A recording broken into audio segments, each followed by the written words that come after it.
बाबा के बच्चे सब जानते तो बहुत कुछ है ना, मानते भी हैं, लेकिन उस अनुसार सफलता नहीं है। तो वो सफलता जो हमें बाबा ने जो लक्ष्य दिया है, उसमें जो हमें सफलता मिलनी चाहिए, वो इसलिए नहीं है क्योंकि जानने मानने के साथ जो स्वरूप में आकर कर्म करना होता है उसमें नंबरवार बन जाते हैं। तो आज बाबा हमारा जो विशेष अटेंशन खिंचा रहे हैं वो इस पर कि हम बच्चों को, ये तो बाबा ने बताया कि हमारी श्रेष्ठ वृत्ति, दृष्टि और कृति से इस विश्व का कल्याण होगा, या हम अपने कर्मों से अन्यों के निमित्त हैं। हर एक को डायरेक्शन देना या राह दिखाने के निमित्त है अपनी श्रेष्ठ दृष्टि, वृत्ति, कृति से। लेकिन क्या हम अपनी श्रेष्ठ दृष्टि, वृत्ति, कृति में सदा स्थित रहते हैं? हमारी दृष्टि, हमारी वृत्ति, हमारी कृति सदा श्रेष्ठ रहती है ना? तो बाबा हमें कहते हैं कि वृत्ति कैसे होनी चाहिए? कल्याण की वृत्ति, है ना? सदा हमारी कल्याण की वृत्ति होनी चाहिए। कल्याण की वृत्ति माना मैं इनका कैसे कल्याण कर सकूं। और हमारी वृत्ति कई बार क्या हो जाती, ये क्यों नहीं करता, ये ऐसे क्यों चलता है, ये ऐसे क्यों नहीं करता। तो वो जो मुझे उसके प्रति क्या कल्याण करना है, उससे हटकर वृत्ति जो है वो स्वार्थ भाव की हो जाती है कि मुझे कुछ सहयोग मिले, मुझे कुछ सैल्वेशन मिले, है ना, हम कुछ दें, उस तरफ नहीं जाती। तो ये वृत्ति, अगर हमारी वृत्ति ऐसी है तो अन्यों को हम क्या सिखाएंगे, है ना? तो बाबा हमें कहते हैं कि तुम आधार मूर्त हो, तुम्हारी वृत्ति, तुम्हारी दृष्टि, दृष्टि कैसे होनी चाहिए? भाई भाई की दृष्टि, है ना? और तुम्हारे कर्म हमेशा स्नेह संपन्न, सम्मान देने वाले और स्वमान में स्थित होकर कर्म होने चाहिए। तो बाबा ने हमें ये सारे गाइडलाइन तो दिए हैं कि ऐसी हमारी दृष्टि हो, वृत्ति हो, कृति हो, लेकिन वो दृष्टि, वृत्ति, कृति सदा ऐसी रहती नहीं है। अगर रहे, है ना, क्योंकि देखो मुझे एक बार एक बहन ने कहा कि मेरे माता पिता पहले ज्ञान में आए थे लेकिन वो लोग कुछ भी सेवा नहीं करते हैं। मैं बाद में ज्ञान में आई, लेकिन मुझे ये समझ में आया कि मुझे सेवा करनी है तो मैं करती हूँ। लेकिन वो बहन जब माता पिता के पास रहती है तो 11-11 बजे सो के उठती है ना। तो ये जो बात है कि आप ये तो देख रहे हो कि वो क्या कर रहे हैं, क्या नहीं कर रहे हैं, लेकिन आप भी क्या कर रहे हो वो देखो, है ना। क्योंकि ये जो हम सोचते हैं ना कि हमने एक चीज़ की, बाबा ने हमें समझाया है कि कल की वाणी में था ना, ऑल राउंड सेवा, परसों की वाणी में था, है ना, ऑल राउंड सेवा करनी है। हम सोचे कि हम ये करेंगे, वो नहीं करेंगे, और सेवा सबसे ज़्यादा तो चलन से होती है ना। तो जब हम सोचें कि हम कह के तो सेवा करेंगे लेकिन जीवन शैली हमारी सेवा वाली ना हो तो भी चलेगा, तो उस प्रकार से नहीं होगा। तो कई बार हम लोग सोचते हैं कि ब्राह्मणों को विघ्न पड़ते हैं घरों से या परिवार से, लौकिक में स्पेशली, लेकिन वो विघ्न उन ब्राह्मणों की अपनी चलन के कारण भी पड़ते हैं, क्योंकि अपनी जो वृत्ति है, दृष्टि है, कृति है, वो जो है वो एक रस नहीं रहती है ना। कभी once in a blue moon तो 4 बजे उठ के बैठ जाएंगे, लेकिन बाकी समय पर सो रहे हैं या अपनी अवस्था जो है वो ऊपर नीचे है, तो सामने वाला भी जो देखता है उसको कोई इंस्पिरेशन नहीं मिलती, है ना। तो ये सारी बातें अब ये जो हम लोग, जो बाबा कहते हैं वृत्ति तुम्हारी ऐसी हो कि अन्यों का कल्याण कैसे करें, तो कई बार क्या होता है कि हम जब अपनी वृत्ति में किसी की कमज़ोरी धारण कर लेते हैं तो वो वृत्ति यही नहीं देख पा रही कि मैं क्या कर रहा हूँ या मैं कैसे चल रहा हूँ, है ना। कई बार हमने देखा है कि जब आत्मा अपना वर्णन करती है ना कि मेरे साथ ऐसे होता है या ये मेरे साथ ऐसे करते हैं, तो हमें भी लगता है हाँ भाई इतना ऐसे तो नहीं होना चाहिए। लेकिन जब हम दूसरे साइड का भी देखते हैं तो हमें पता चलता है कि प्रॉब्लम तो दोनों ही तरफ है ना। तो एक सेंटर आते हैं तो वो अपनी बात उस प्रकार से कह देते हैं, लेकिन दूसरी तरफ भी उतनी ही प्रॉब्लम है। तो बाबा हमें कहते हैं कि ये जो हमारी अपनी श्रेष्ठ वृत्ति दृष्टि कृति जब तक नहीं बनेगी एक रस, तो हम अन्य आत्माओं के निमित्त नहीं बन सकते, है ना। और एक रस दृष्टि वृत्ति कृति श्रेष्ठ रहना, है ना, क्योंकि ऊपर नीचे में हम कंफ्यूज आत्मा को ज़्यादा करते हैं रादर देन उसको कुछ इंस्पिरेशन देना, है ना, क्योंकि उनको नहीं समझ में आता। वो तो कंसिस्टेंटली आलसी हैं, वो तो कंसिस्टेंटली लेट है ना। वो तो जो भी है वो कंसिस्टेंट है, वो तो कंसिस्टेंटली रूड है लेकिन आप कभी बहुत स्वीट कभी बहुत रूड है, तो वो वहाँ पर वो समझ में नहीं आता, क्योंकि आत्मा को लगता है कि हाँ किसी अगर मेरी नेचर ऐसी है तो एटलीस्ट मैं अपनी नेचर के हिसाब से तो चल रहा हूँ, तुम्हारी तो कोई नेचर ही नहीं है, तुम तो ऊपर नीचे अपने मूड स्विंग के हिसाब से चलते रहते हो। तो ये भी जो सारी बातें हैं, क्योंकि देखो दुनिया की जो विचारधारा है और हमें जो बाबा सिखाता है उसमें बहुत अंतर है ना। तो दुनिया में सोचते हैं कि कंसिस्टेंट रहो, चाहे कंसिस्टेंटली रूड ही रहो, लेकिन बाबा कहते हैं चलो पुरुषार्थ कर रहे हो तो कुछ तो करो, लेकिन वो उस पुरुषार्थ से सेवा नहीं होती। उस पुरुषार्थ वो उस प्रकार से चलने से फिर सेवा नहीं होती, फिर अन्य आत्माओं को हम वो राइट मैसेज दे नहीं पाते, है ना। तो बाबा हमें कहते हैं कि इसीलिए ये जो निमित्त बनेंगे या अन्यों को इंस्पायर कर सकेंगे, जब हमारे अंदर ये वृत्ति दृष्टि कृति की श्रेष्ठता एकदम कायम रहेगी सदा, है ना। लेकिन बाबा कहते हैं ये जो ऊपर नीचे होता है, उसका मेन कारण है कि हम स्वयं के महत्व को और समय के महत्व को नहीं पहचान रहे, है ना।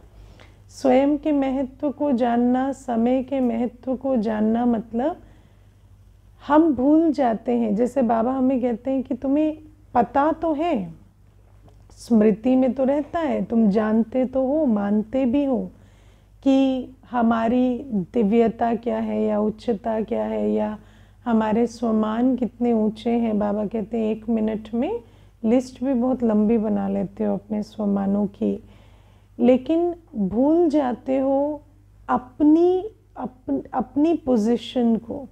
जैसे बाबा हमें कहते हैं कि अपने महत्व को मत भूलो। मेरे से वायुमंडल बनता है, मेरे से हर आत्मा का मैं आधार मूर्त हूँ, इसको कभी भूलो मत। तो हम अपने महत्व को भूल जाते, हम दूसरे को देख रहे हैं, दूसरे को अटेंशन दे रहे हैं, वायुमंडल या दूसरे के व्यवहार पर अपनी एकाग्रता रख रहे हैं। लेकिन मुझे अपने आप को सदा पूछना है मैं कौन हूँ, वो क्या कर रहे हैं, वो क्या कह रहे हैं, वायुमंडल कैसा है, या मुझे क्या फीलिंग्स आ रही है, संस्कार मेरे कौन से जागृत होते, उससे भी परे मुझे बाबा ने मेरे बारे में क्या बताया है वो मुझे याद आना चाहिए ना। जितना हम इसका अभ्यास करेंगे। और दूसरा है समय का महत्व। समय का महत्व क्या है? संगम युग की महिमा। संगम युग की महिमा है इस समय शिव बाबा मेरे साथ खड़ा है, मेरी हार हो नहीं सकती। अगर मैंने श्रीमत पर चलने के बारे में सोचा है तो ऐसा नहीं हो सकता कि सामने वाली आत्मा या कोई परिस्थिति इतनी पावरफुल है कि वो मुझे पीछे कर दे, है ना। तो बाबा कहते हैं ये जो समय है ना, इस समय में समय, भाग्य और भगवान तीनों तुम्हारे फेवर में, तीनों तुम्हारे फेवर में। इसीलिए इस समय को याद रखो कि जब तुम श्रीमत पर चलना चाहते हो, वो भी बाबा की श्रीमत पर, तो तुम्हें कोई भी वायुमंडल या कोई भी आत्मा का व्यवहार या कोई परिस्थिति पीछे नहीं कर सकते। तो बाबा कहते हैं अपनी शक्तियों को जानो, अपनी विशेषता को जानो, अपने महत्व को जानो, समय के महत्व को जानो, और वो जो उस श्रेष्ठ आसन पर स्थित रहो, है ना, कि मेरे गुण क्या है, मेरी शक्तियाँ क्या है, मेरा स्वमान क्या है। और बाबा आज हमें कहते हैं कि हर एक का संकल्प क्या है कि मैं नंबर 1 बनूं, है ना, मैं नंबर 1 बनूं। तो वो जो संकल्प है वो भूल क्यों जाता है। अब नंबर 1 के लिए तो पहले मैं, परिवर्तन में पहले मैं, है ना, कल्याण में पहले मैं करेंगे, तब तो नंबर 1 बनेंगे ना। तो ये बातें आज बाबा हमें समझा रहे हैं। अब हम जब जैसे दुनिया में कई बार ये क्लास भी कराते हैं ना, कि जो कॉन्शियसनेस है, जो स्मृति है, जो स्थिति है आत्मा की, उसी अनुसार आपके संस्कार भी इमर्ज होते हैं। तो आत्मा के अंदर तो सब कुछ है, आत्मा के अंदर कमज़ोर संस्कार भी है, आत्मा के अंदर परमात्म शक्तियाँ भी हैं, अभी बाबा का ज्ञान भी है, सब कुछ है। लेकिन जैसी हमारी स्मृति होगी, जिस स्थिति में हम स्थित होंगे, उसी अनुसार हमारे संस्कार इमर्ज होते हैं। इसीलिए दुनिया में भी कहते हैं इफ़ यू से I can you can, if you से आई कांट यू कांट, ना। तो जो आप जैसे स्वमान में स्थित होंगे उस आधार से चल सकेंगे। अब दुनिया में तो क्या है कि आई कैन या आई कांट जो है वो बहुत सारी लिमिटेशंस पे बेस्ड है ना। जैसे मैं आपको एक बात बताऊं, एक बार एक माता आई थी, तो वो घर में जो अर्निंग मेंबर है वो है ना, हस्बैंड कुछ करते नहीं थे, तो हस्बैंड की कोई इनकम नहीं है, अर्निंग मेंबर भी वो है, घर भी वो संभालती है, लेकिन फिर भी वो उसके ऊपर डोमेस्टिक वायलेंस होता था और वो मार खाती थी। और मैंने उसको पूछा कि जब कमाते आप हो, घर संभालते आप हो, तो आप मार क्यों खाते हो, आप उसको ऑब्जेक्ट क्यों नहीं करते। तो कहते नहीं, औरत है ना, नहीं कर सकते, कितना मतलब ऐसे नहीं होता ना, अब हस्बैंड तो जो उनका नेचर है वो उस हिसाब से चलेंगे। तो आप विचार करके देखो कि एक आत्मा को अगर स्त्री चोले का भान है ना, इतनी छोटी सी चीज़ है कि आप ऐसे बहुत कहानियाँ दुनिया में सुनेंगे जहाँ पर जो लेडी है वो बहुत बड़ी पोजीशन में है और जो पुरुष है, ऐसे भी अभी पीछे भी एक न्यूज़ थी, एक लेडी थी जो बहुत बड़ी पोजीशन में थी, उसका पीए उसको सारा चलाता था, उसका फाइनेंस, उसका सब कुछ। और फिर वहाँ एक क्राइम हुआ या कुछ हुआ तो फिर वो बात रिवील हुई, तो सिर्फ क्योंकि वो पुरुष चोले में है तो वो है कुछ भी नहीं, उसकी पोजीशन भी कुछ नहीं है, लेकिन फिर भी वो उसको चला रहा है और ये उस डिक्टेट होने से चल रही है।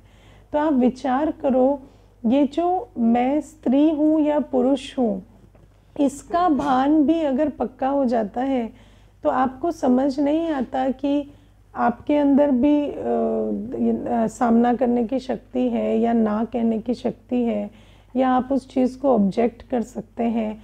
या किसी को अगर ऐसा लगता है मैं शारीरिक रूप से कमज़ोर हूँ, वो शारीरिक रूप से बलवान है, तो वो तो फिर डोमिनेट करेंगे ही।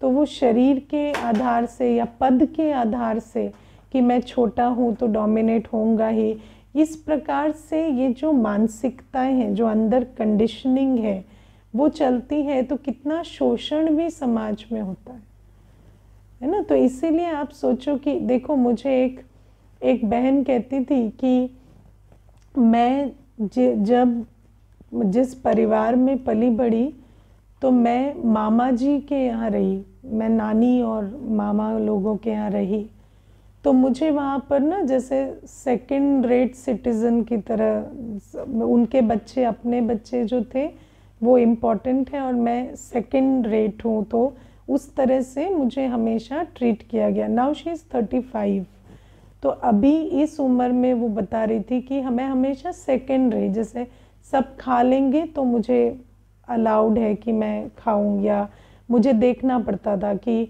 सबने खाया या नहीं खाया और फिर मैं खाती थी। या कोई भी चीज़, मानो कोई फ़ीस भरनी है तो सबसे बाद में मैं कहती थी, सबकी हो जाए फिर मैं कहती थी। और वो कहती कि ऐसी कंडीशनिंग हो गई कि अभी मैं एक टॉप मल्टीनेशनल में बहुत अच्छी पोजीशन में काम कर रही हूँ, मैं टैलेंटेड थी, मुझे सब कुछ मिला, लेकिन आज भी मैं ऑफिस में भी अपना हक नहीं मांग पाती हूँ। मुझे अप्रेजल होती है तो मुझे लगता है शायद सबको बट जाएगा ना, फिर मुझे मिले।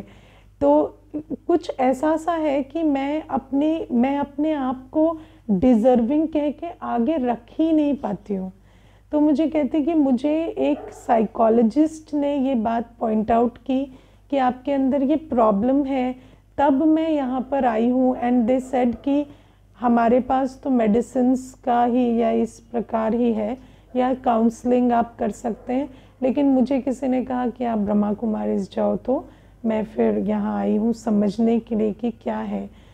तो आप सोचो कि स्वमान की कमी कितनी बड़ी प्रॉब्लम हो सकती है ना। फिर बाबा हमें कहते हैं कि चलो वो तो ये जो दुनिया में तो आप जब अपने आप को महत्वपूर्ण या आई मैटर कहने जाएंगे तो आपको बहुत सारी चीज़ें रोकेंगी, आपने बचपन से जो अनुभव किए हैं, या आपके शरीर की कद काठी, आयु, या हेल्थ का स्टेटस, या पोजीशन, डिग्री, पढ़ाई, ये सारी बातें आपको रोकेंगी, है ना, फील करने से कि आप वर्दी हैं या आप मैटर करते हैं, क्योंकि दुनिया में उस तरह की प्रोग्रामिंग चलती है। लेकिन बाबा कहते हैं, मैं तो शिव बाबा तुम्हें बता रहा हूँ ना कि तुम आत्मा कौन हो, और तुम आत्मा कितनी दिव्य, पवित्र, शक्तिशाली, सर्वश्रेष्ठ हो, डिस्पाइट एवरीथिंग, है ना। अगर बाहर का, बाबा कहते हैं ये जो भी कुछ है जिसको तुम अभी बुद्धि में कैरी करके चल रहे हो, ये क्या है, ये तो इस जन्म का है, और वो भी रावण मत पर तुमने वो संस्कार बनाया है ना। रावण मत पर हमने बहुत सारे विकारी संस्कार भी बनाए हैं, बहुत सारे कमज़ोरी के संस्कार भी बनाए, है ना, जो कमज़ोरी के संस्कार हमें श्रेष्ठ कर्म करने से रोकते हैं। तो बाबा हमें कहते हैं कि वो जो विकारी संस्कार हैं, कमज़ोरी के संस्कार हैं, वो सब रावण की मत से आए हैं। ऐसा कोई कार्य नहीं, ऐसी कोई सेवा नहीं जो तुम नहीं कर सकते ना, क्योंकि तुम सर्वशक्तिवान की संतान हो। ऐसी कोई पदवी नहीं सतयुग में जो तुम प्राप्त नहीं कर सकते अपने श्रेष्ठ कर्मों से। लेकिन बाबा कहते हैं ये जो अपने महत्व को पहचानो कि मैं कौन हूँ, इस सृष्टि चक्र में इतनी आत्माओं के बीच मैं वास्तव में कौन सी आत्मा हूँ। और बाबा कहते समय के महत्व को भी जानो कि शिव बाबा मेरे साथ है।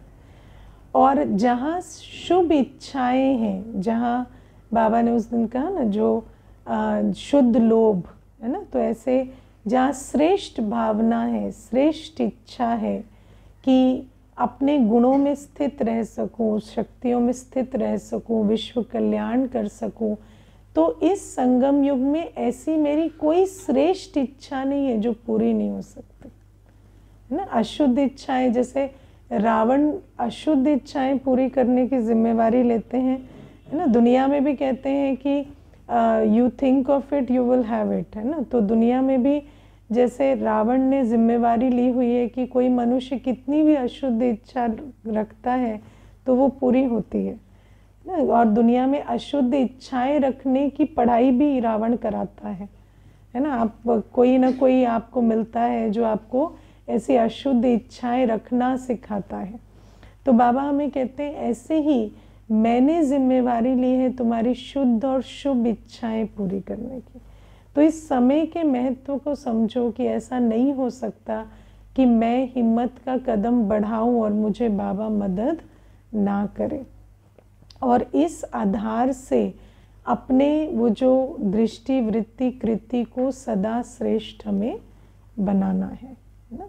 और बाबा हमें कहते हैं कि कभी भी अपने लिए ये बातें नहीं कहनी ये मेरा स्वभाव है, ये मेरा संस्कार है ना। अपने हमारा स्वभाव क्या है, वो जो हमें बाबा ने बताया, आत्मा की ओरिजिनल नेचर। हमारा रियल संस्कार कौन सा है, जो हमारा आदि अनादि संस्कार है। और बाबा कहते हैं जितना नीचे स्वमानों में रहोगे, ये मेरी नेचर है, मेरे से ये नहीं होता, इसके बिना नहीं चलता, ये बुरा लगता है, इस बात से हर्ट होता है, अगर इन बातों को अपने अंदर चलाएंगे तो फिर वो अधिकार की तरह वो बातें हमारी बुद्धि में बैठ जाएंगी, है ना। तो बाबा हमें ये सारी बातें समझाते हैं। और बाबा हमें ये भी कहते हैं कि जब हम स्वभाव या संस्कार कहते हैं तो, लेकिन एक चीज़ जो हमें समझनी है वो ये कि ज्ञान सुनने से ये परिवर्तन नहीं आएगा सिर्फ, है ना। उसके लिए बैठकर चिंतन मनन करना पड़ता है, साइलेंस में बैठकर चित्र और विथ विजुअल, क्योंकि बुद्धि में आत्मा में धारणा कैसे होती है, जब ऑडियो विजुअल एक चले, है ना। तो मेडिटेशन में क्या है, ऑडियो विजुअल रिप्ले ऑफ मुरली। जैसे जो बाबा हमें बातें बताते हैं मुरली में, उनको हम स्वरूप में लाकर उसकी इमेज बनाए योग में, है ना। जैसे बाबा ने कहा मीठे बच्चे, तो मैं अपने मीठे स्वरूप में स्थित हूँ योग में। बाबा ने कहा कि तुम आज आधार मूर्त हो, तो मैं आधार मूर्त की स्थिति में स्थित हूँ।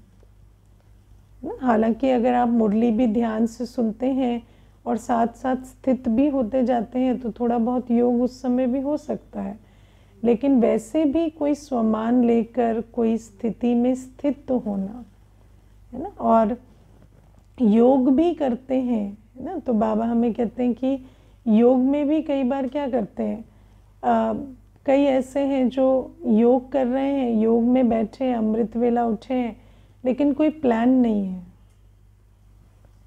कोई प्लान नहीं है, कोई स्वमान नहीं लिया, है ना। अब जब हम जैसे कहते हैं ना कि अगर एक गार्डन है उसमें आपने कोई बीज बोया नहीं है तो वहाँ घास फूस आपे ही उगेगी। तो अमृत वेला भी बैठे हैं, कोई बीज ही नहीं बो रहे हैं कोई श्रेष्ठ संकल्प का या स्वमान का, तो फिर क्या होगा, सारे दिन की जो व्यर्थ की बातें हैं वो सारी याद आने लगेंगी, या सर जो है वो चकराने लगेगा, या नींद आने लगेगी, क्योंकि कोई काम तो दिया नहीं है ना मन बुद्धि को। तो वो भी और फिर काम देते नहीं, और फिर कहते हैं नींद आ जाती है तो सो जाते हैं,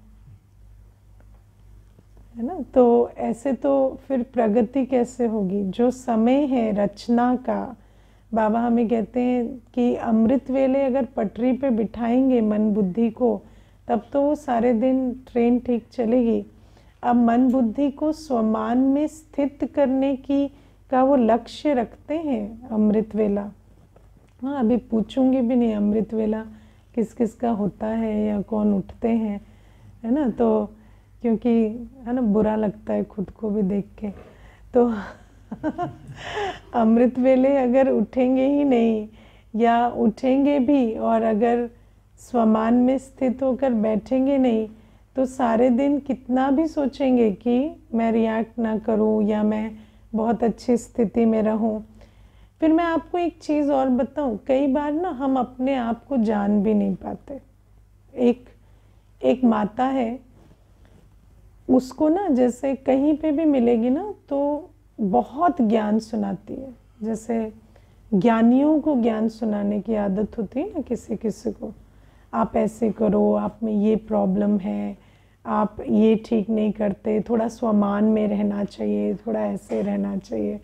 तो हमेशा बहुत ज्ञान सुनाने की आदत है, लेकिन धारणा कुछ भी नहीं है ना। तो अभी पीछे क्या हुआ कि, और मैंने उसके मुख से हजारों बार दूसरों को कहते सुना है, ड्रामा कल्याणकारी है, आपको ड्रामा पे निश्चय नहीं है ना, इसीलिए आपकी स्थिति हिल रही है, बड़े प्यार से बताते हैं ना। तो अभी क्या हुआ कि मुझे बता रही थी कि मुझे निश्चय नहीं होता ड्रामा कल्याणकारी है ना। क्यों? क्योंकि देखो क्या होता है, हमें कभी कभी लगता है कि हम बहुत स्टेबल, शांत और स्थिर हैं, लेकिन हमें समझ नहीं आ रहा है हम इसलिए स्टेबल, शांत और स्थिर हैं क्योंकि हमारी परिस्थितियां अनुकूल हैं। हम किसके आधार से शांत स्थिर हैं वो हमें पता नहीं चल रहा है। पहले हमें ये समझना है कि शांत और स्थिर तो है, पर उसका आधार क्या है। क्योंकि कई बार परिस्थितियां आधार होती हैं, और जब वो परिस्थिति, फिर उसमें भी ऐसा होता है कई बार कि कोई चीज़ ऊपर नीचे हुई और आप स्टेबल रहे, लेकिन वो इसलिए क्योंकि उस चीज़ से आपका अटैचमेंट नहीं था, है ना। मुझे एक माता ने कहा कि मेरे बच्चों की इतनी प्रॉब्लम्स हुई, ऐसा हुआ, बहुत सारी बातें आई, लेकिन मैं बहुत स्थिर रही। लेकिन वही माता जब उसको सास कुछ कह देती है तो बहुत इरिटेट होती है। क्यों? क्योंकि मोह उसकी प्रॉब्लम नहीं, उसका प्रॉब्लम देह अभिमान है, ईगो है। तो मोह में रिएक्शन नहीं आ रहा है, ईगो में आ रहा है ना। कई बार कोई ऐसे होते हैं सर्दी गर्मी सह लेते हैं, मान अपमान नहीं सह पाते। कोई मान अपमान सह लेते हैं, सर्दी गर्मी नहीं सह सकते, है ना। कोई ऐसे होते हैं कि मान अपमान भी ठीक है, लेकिन जय पराजय में फंस जाएंगे। हार नहीं होनी चाहिए, है ना। चाहे 10 बातें सुन लेंगे, लेकिन जब सफलता जो प्रैक्टिकल वो सोच रहे वो नहीं मिली तो तकलीफ हो जाती। तो हम अपने आप को भी पहचान नहीं पाते। कई बार हमें लगता है कि हम बहुत अच्छे चल रहे हैं, या हम इस सिचुएशन में बहुत स्टेबल रहे, उस सिचुएशन में बहुत स्टेबल रहे। वो इसलिए क्योंकि आपका वो साइड स्ट्रॉन्ग है। जैसे दुनिया में भी इतने सारे वायरस, बैक्टीरिया होते हैं, वो अलग अलग ऑर्गन को, अलग अलग शरीर के चीज़ों को अफेक्ट करते हैं ना। तो मानो कोई चीज़ आपके लंग को अफेक्ट करने वाली, आपका लंग स्ट्रॉन्ग है तो उसको नहीं की, लेकिन पेट को अफेक्ट करने वाली चीज़ कर गई क्योंकि स्टमक इज़ वीक। तो ऐसे ही हमारी भी जो अवस्था है उसमें कौन सा मेरा विकार है, क्या बातें हैं, कौन से विकार मुझे, मेरी जो प्रॉब्लम है या कहाँ मेरे स्वमान में कमी है, वो मुझे समझकर अपना निवारण करना होता है ना। और अपने आप को बहुत ऑब्जर्व करना पड़ता है कि मेरी बीमारी क्या है। क्योंकि हम कई बार ज्ञान सुनते तो रहते हैं, लेकिन और इस भ्रम में भी चलते रहते हैं कि हम बहुत अच्छे चल रहे हैं, लेकिन या तो परिस्थितियां अनुकूल चल रही हैं। देखो एक भाई आया था, तो वो एक एडवेंचर स्पोर्ट का काम करता है ना। तो वो सारे क्लाइंबिंग, माउंटेन क्लाइंबिंग और ये सारी चीज़ें करते हैं।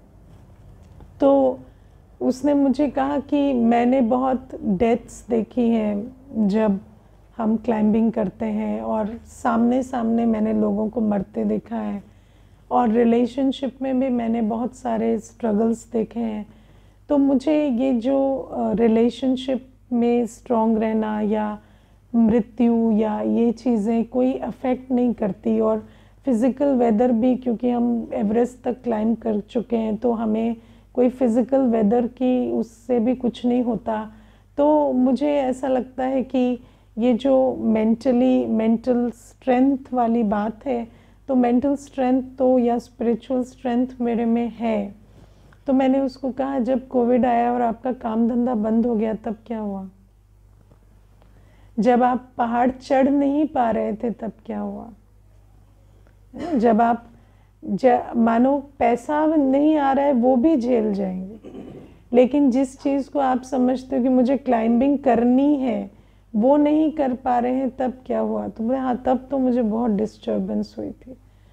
तो कई बार हम सोचते हैं कि ये मेरा एक्यूलिस हील कहाँ है, कहाँ मैं ट्रिप करता हूँ, मुझे पता ही नहीं चल रहा है ना। तो व्यक्ति मोटा मोटा, और हम इसीलिए बाबा हमें कहते हैं ना, बहुत ह्यूमिलिटी चाहिए, चेकिंग के लिए बहुत ह्यूमिलिटी चाहिए। ईगो हमेशा आपको अपनी स्ट्रेंथ दूसरे की वीकनेस दिखाती है, लेकिन अपने आप को देख पाए कि हमें कहाँ मेरे में कमी कमज़ोरी है, उसके लिए बहुत ह्यूमिलिटी चाहिए कि मुझे कहाँ करेक्शन करनी। और अगर बाबा कह रहा है, भगवान कह रहा है कि वो मेरे लिए आया है, तो ज़रूर कुछ तो प्रॉब्लम होगी ना, जहाँ मुझे ठीक करना है। अब ब्राह्मण बच्चों की पास की नज़र बहुत कमज़ोर है ना। अब हमें सबका पता चल जाता है अब, है ना, कि इसके अंदर ये संस्कार में प्रॉब्लम है, वो स्वभाव में प्रॉब्लम है। अब अपने आप को तो हम बाबा के बच्चे हैं, हम सर्वश्रेष्ठ हैं, हमारे में कोई अरे अवगुण नहीं है, वो स्थिति पे आना है, लेकिन अभी है। स्वमान भी लेना है और उस कमज़ोरी को भी जानना है, और दोनों का बैलेंस बनाकर हमें चलना है कि वो कमज़ोरी को हम भरते हुए चलें। ऐसा नहीं कमज़ोरी को स्वमान से ढक कर अंधे होके चलना है कि मेरे में है ही नहीं, है ना। ये भी एक अलग सा ईगो बन जाती है कि मेरे में तो कोई प्रॉब्लम है ही नहीं, मैं भगवान की संतान हूँ, या मैं तो सर्वशक्तिवान हूँ। सर्वशक्तिवान हो, सारे दिन बिस्तर पे क्यों पड़े रहते हो, काम क्यों नहीं करते? हाँ, तो सर्वशक्तिवान जैसे कर्म भी तो हो ना। तो बाबा यही कहते हैं कि हमारे को जानना तो बहुत हो गया कि बाबा हमें क्या कहते हैं, लेकिन उस स्वरूप से हम चलते नहीं।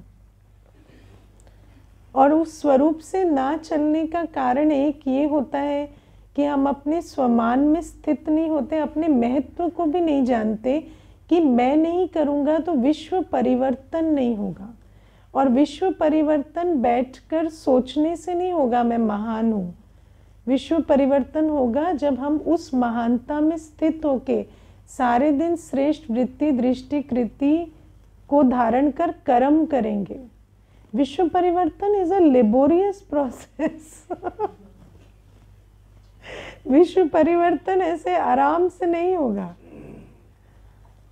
ना। विश्व परिवर्तन के लिए पूरे 20 नाखूनों का जोर लगाना पड़ेगा, और उसके लिए मेहनत चाहिए, है ना। कई बार देखो, मैं जैसे ऑलराउंडर की बात कर रही थी, तो किसी को हम देखते हैं कोई सेवा कर रहे हैं, जैसे मैं आप छोटी सी बात है कि अगर किसी को एक्स्ट्रा बात करने की ये आदत है ना, बहुत बोलने की आदत है, कई बार वो समझते हैं हम वाचा सेवा कर रहे हैं ना। किसी को कुछ भी बोल रहे हैं बैठ के, बस बीच में बाबा बाबा लगा रहे हैं,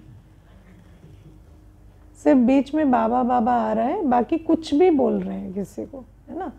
और वो जो बाबा बाबा में समझते हैं कि हम वाचा सेवा कर रहे हैं, लेकिन वाचा सेवा उस आत्मा को क्या मैसेज मिल रहा है ना। वो आत्मा आपकी पर्सनालिटी भी देख रही है, वो आत्मा आपकी बोलने की तरीका भी देख रही है, सब कुछ देख रही है। तो क्या हम उस तरह से उस रॉयल्टी के साथ, उस सभ्यता के साथ, उस ज्ञान स्वरूप अवस्था के साथ वाचा सेवा कर रहे हैं, या हमें सिर्फ बात करने का शौक है, हमें व्यर्थ बातें करने के लिए इतना अच्छा लगता है कि हम किसी के साथ भी बैठ के बाबा बाबा कह के कुछ भी किए जा रहे हैं, है ना। और उससे इमेज और खराब हो रही है, कई बार ये भी होता है। और उसी आत्मा को अगर कहें कि ये सेवा नहीं, ये कर लो, कुछ और स्थूल सेवा करो या योग करो, तो उससे होता नहीं है ना। तो ऑलराउंडर में ऑलराउंड सेवा हमसे क्यों नहीं होती?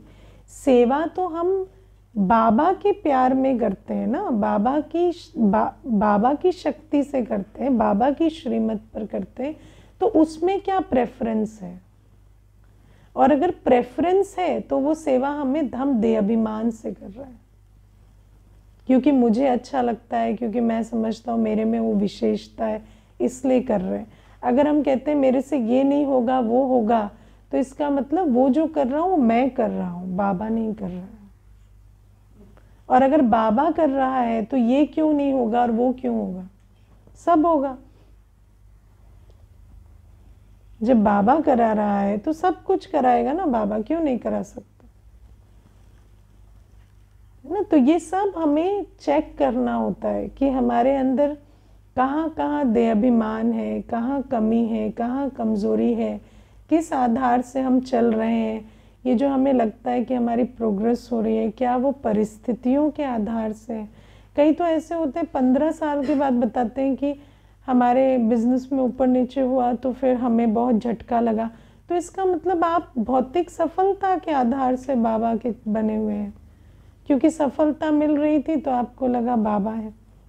लेकिन बाबा ने कल मुरली में क्या कहा? कल कहा ना, क्या से क्या हो जाएगा, लेकिन निश्चय रखना, है ना, बाबा का हाथ पकड़ कर चलना। हाँ, और नहीं, कोई भी पेपर नहीं देंगे। पेपर नहीं आ रहे इसलिए बाबा का सर पर हाथ है लग रहा है, और पेपर आते ही लगा बाबा कहाँ तुम गायब हो गए। तो आप तो फिर भी भक्ति में ही चल रहे हैं, ज्ञान कहाँ है?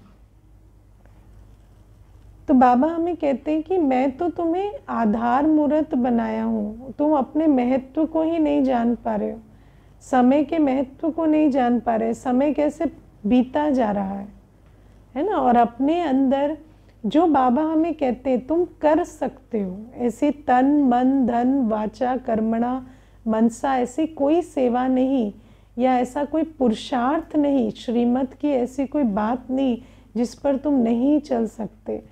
और अगर तुम्हारे अंदर कोई भी कमी कमजोरी है तो उसको अपने अंदर से निकालो, इन बातों को सिमरण कर करके, है ना। और ये जो पुरानी चीज़ें, ये स्वभाव संस्कार है मेरा, या कई तो ऐसे भी कहते हैं कि मेरे पेरेंट्स में ये आदत है, आप बस मेरी मदद करो, मेरे में ना आ जाए।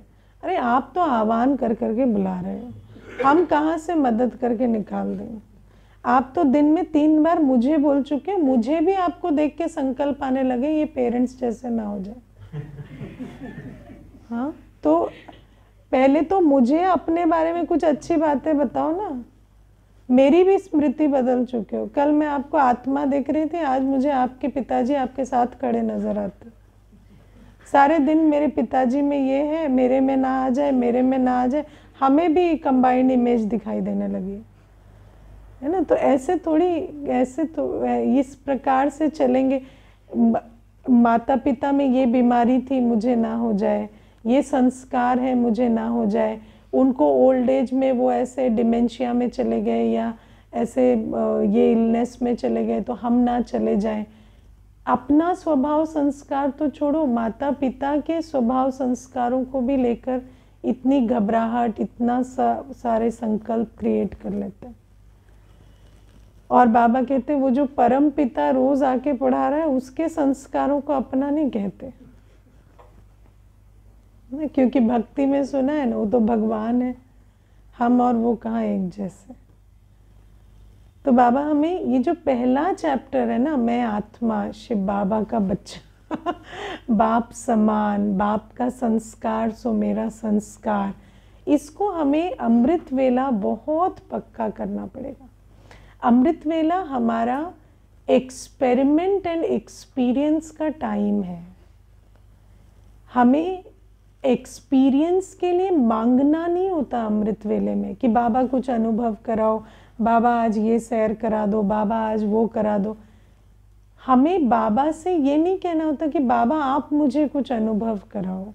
बाबा हमें इतने सारी युक्ति देते हैं, होमवर्क देते हैं मुरली में, उसको हमें लेके बैठना होता है, उसका स्वरूप बनना होता है। और उसके आगे कई बार बाबा हमें बहुत सारी ऐसी भी टचिंग देते हैं जो हमारी बुद्धि में नहीं आई थी, लेकिन पहले हमें अपना प्रोग्राम लेके बैठना होता है।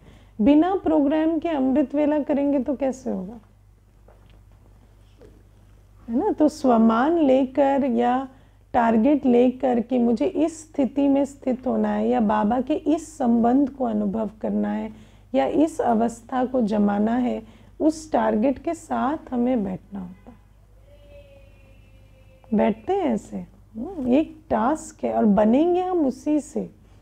वो है बनने का समय, दिन भर है, अप्लाई करने का समय, चेक करने का समय। ब्रह्म मुहूर्त है ना, ब्रह्मा क्या करते हैं, रचता। रचेंगे तब तो पालना करेंगे सारे दिन में, विष्णु द्वारा पालना। सारा दिन क्या है, पालना करने का, है ना। लेकिन रचना ही नहीं करेंगे तो पालना किसकी करेंगे, है ना। फिर पालना करने के लिए क्या कर रहे हैं, जो रचा ही नहीं उसको पालना करने की कोशिश करें तो वो अधिकार अपना रहेगा। आपके बच्चे नहीं, दूसरे के बच्चे पे अधिकार जमाओ। तो रचा नहीं तो पालना कैसे करेंगे। सोचे ये गुण मेरा सारे दिन टिका रहे, बना रहे।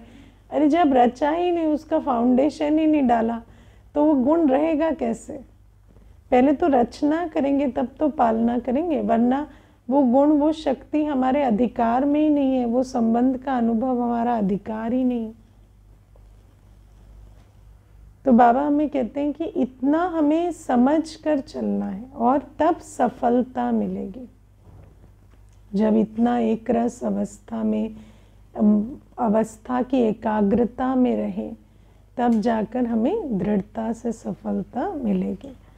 और बाबा फिर आज कहते हैं कि उड़ती कला, है ना। तो उड़ती कला चाहिए, अभी चढ़ती कला से नहीं चलेगा, हाँ, उड़ती कला चाहिए, क्योंकि समय बहुत तेजी से परिवर्तन हो रहा है। इंडिविजुअल, सोसाइटल, वैश्विक, कोई भी सिचुएशन देखो, इतनी तेजी से परिवर्तन होती है कि हम कि दुनिया में जो लोग उस पर स्टडीज करते हैं वो भी उसको एंटिसिपेट नहीं कर पा रहे हैं कि ये होने वाला है। अचानक का समय आ गया है।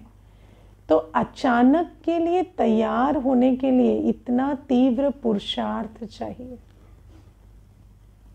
इतना तीव्र पुरुषार्थ हमें चाहिए कि हम अचानक के लिए प्रिपेयर रहें, प्रिपेयर्ड फॉर द अननोन।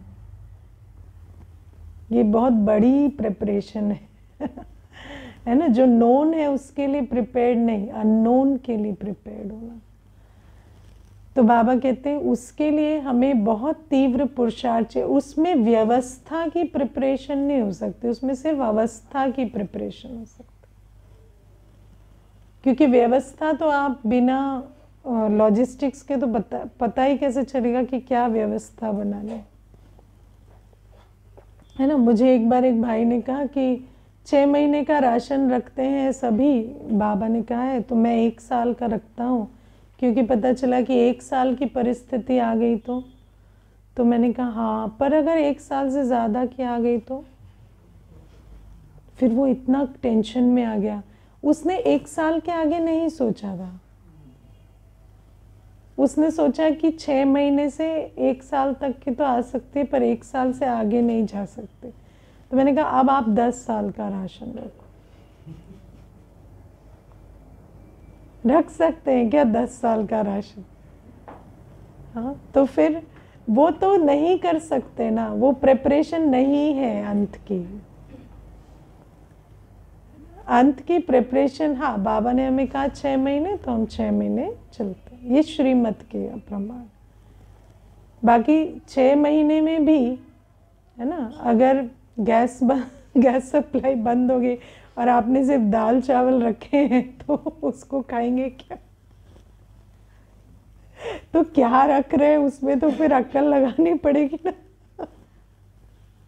तो ऐसे बहुत सारी बातें हैं जो हमें सोचना पड़ता है कि अंत की प्रिपरेशन फिजिकल नहीं हो सकती, अंत की प्रिपरेशन तो अवस्था की होगी। इसीलिए बाबा हमें बहुत साफ साफ कहते हैं कि सर्व शक्तियों का स्टॉक रखो, सर्व सामान का स्टॉक रखो, लेकिन सर्व शक्तियों का स्टॉक पहले रखो। बाबा ने स्टॉक की बात में पहले शक्तियाँ कही हैं, लेकिन उसको भूल जाते हैं। बाकी सामान का स्टॉक याद रहता है कि रखना है। तो सर्व शक्तियों का स्टॉक नहीं रखेंगे तो जो अचानक बातें आएंगी उसका क्या करेंगे। और बाबा कहते वो जो तैयारी है कि अंत घड़ी मेरी इतनी अच्छी अवस्था हो, उस तैयारी के लिए सबसे पहले क्या करना पड़ेगा, आकर्षण मुक्त बनना पड़ेगा। अगर इस दुनिया में किसी भी आत्मा या अपने किसी संस्कार या किसी वायुमंडल से लगाव है, कोई आकर्षण है उसके प्रति या मेरापन है, तो फिर वो आत्मा ऐसी है कि लगेगा बहुत जोर से उड़ रही है, लेकिन गिरने में 1 सेकंड नहीं लगेगा, है ना। कल इतना अच्छा मुस्कुरा रहे थे, सब हो रहा था, आज आंसू बह जाएंगे, पता भी नहीं चलेगा कि इतनी कमज़ोर अवस्था, क्योंकि जहाँ पे हमारा वो लगाव जुड़ाव है ना, वहाँ प्रॉब्लम आ गई। तो बाबा कहते हैं निरंतर उड़ने के लिए पहले तो आकर्षण मुक्त होना पड़ेगा, है ना। बाबा हमें साकार मुरलियों में वो बहुत अच्छा चित्रण देते हैं, वो जो व्यक्ति का जो नाव चला रहा है बिना चप्पू उठाए ना, तो ये चप्पू चला रहा है बिना लंगर उठाए, है ना। तो वो जो लंगर उठाए बिना चप्पू चलाने वाला पहुंचता कहीं नहीं है। तो कई बार हम भी सोचते हैं कि बहुत पुरुषार्थ कर रहे हैं और ये योग वो अमृत वेला, पर अगर बंधन है, अगर लगाव झुकाव जुड़ाव है ना, धन के साथ, संपत्ति के साथ, प्रॉपर्टी के साथ, आत्माओं के साथ, या अपने किसी संस्कार के प्रति भी कि मुझे इस तरह का कंफर्ट चाहिए, इस तरह की लाइफस्टाइल चाहिए, तो पता भी नहीं चलेगा, 1 सेकंड में अवस्था बिगड़ जाएगी। या चाय कॉफ़ी चाहिए सुबह, वो भी हुआ तो फिर क्या, उस संस्कार के कारण भी, है ना, शांति गायब, सब कुछ, क्यों, चाय नहीं मिली। तो एक चाय जब सारी अवस्था खराब कर सकती है ना, तो उसको और बड़ा औजार क्या चाहिए। माया खाली एक छोटा सा वार करेगी, चाय नहीं मिली, है ना। तो बाबा हमें कहते हैं इतना हमें अटेंशन रखना है नष्टो मोहा होने पर पहले, और जब नष्टो मोहा नहीं होते ना, तो हमें लगता है कि हमारा रीज़न बहुत वैलिड है ना। जैसे मुझे एक बहन ने कहा कि देखो, जब पेरेंट्स दुखी होते हैं, परेशान होते हैं किसी बात से, तो वो करने में फिर मुश्किल होती है। जैसे अगर वो बार बार इरिटेट हो रहे हैं हमारे सेंटर आने से, तो फिर हम उनको अशांत करके सेंटर आए, हमें अच्छा नहीं लगता।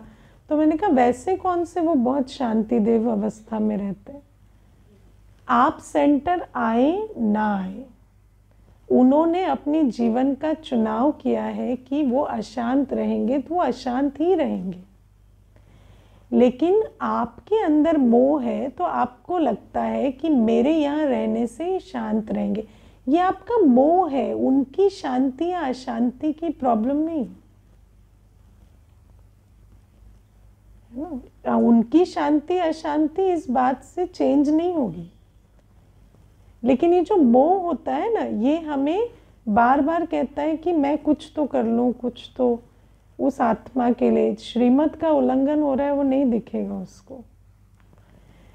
तो ये जो अपने अंदर मोह है, अपने अंदर विकार है, वो हमें कहता है कि ये मेरे कारण से मैं इनको कुछ सुख दे पा रहा हूँ या कुछ दे पा रहा हूँ।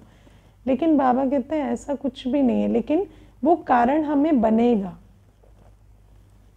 हम आत्माओं को कारण कहेंगे, हम वायुमंडल को कारण बताएंगे, हम संस्कारों को कारण बताएंगे, लेकिन वास्तव में सारी जो बात है वो अपने पुरुषार्थ की कमी की है।